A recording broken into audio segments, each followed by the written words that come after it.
The TGIF report is brought to you by 717 Credit Union. Happy Friday, everyone. Welcome to the TGIF report. I'm Mike Moliterno. While the weather is still warm and only a few of the trees have begun to change color, for many it is already Halloween. So today we thought we'd bring you a spooky piece of history from an event the Mahoning Valley Historical Society holds every year, the History on the Go tour of Oak Hill Cemetery.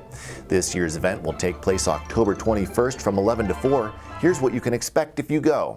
They say that the worst farmland makes the best cemeteries, which is actually part of the reason why this cemetery is in its place. What we're doing is exploring Youngstown's most hallowed and historic place, and that's Oak Hill Cemetery. It's beautiful. I mean, just everything here looks absolutely gorgeous. We literally have over 25,000 individual stories. All the tombstones just have such a history and a story going with them. And we don't know all of them. Not all the graves are marked, but we do know a lot. This gentleman's name is Oscar Bodges. He was born in Virginia. He was the son of an enslaved woman and her master.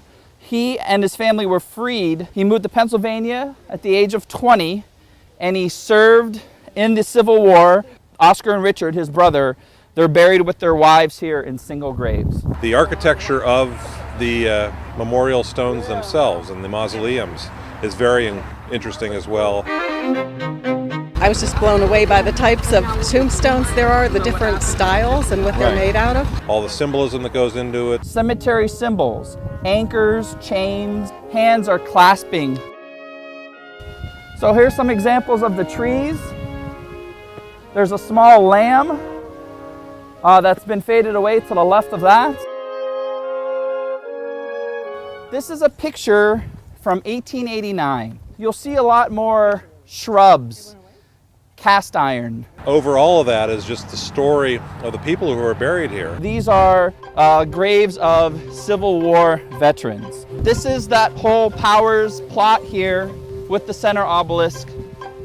And we see the circle, there's these pieces around the periphery. You're going to hear a little bit of a horror story in one case. But there is one that is unmarked, and it is the only capital punishment that has taken place in the city of Youngstown. Charles Theodore Sterling. This took place in 1877, and it took over 16 minutes for all signs of life to end, and he remained on the noose for 15 minutes after that.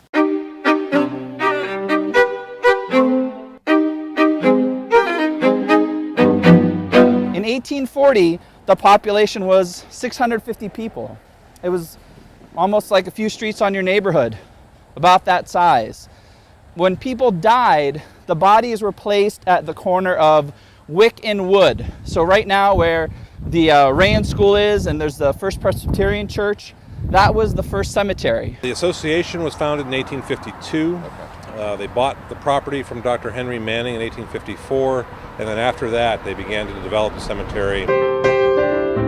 History of it, just the people that founded Youngstown and the important people of Youngstown. Colonel Hillman became deceased in 1848, but this stone here was rededicated in 1955. Yeah, we read about a lot of these people in the published history that we have of the area, in the street names that you have all over the city of Youngstown, and here's the final resting place for those individuals. People are going back to the history of Youngstown. Also, we want people to come back and enjoy this memorial park that we have here in the middle of the city. That's absolutely what needs to happen here. 717 Credit Union. Savings power to give your business an extra boost. Business savings, certificates, and business money market. 717 Credit Union. Make your money work as hard as you do. Check out our business money market and CD rates at 717cu.com/rates.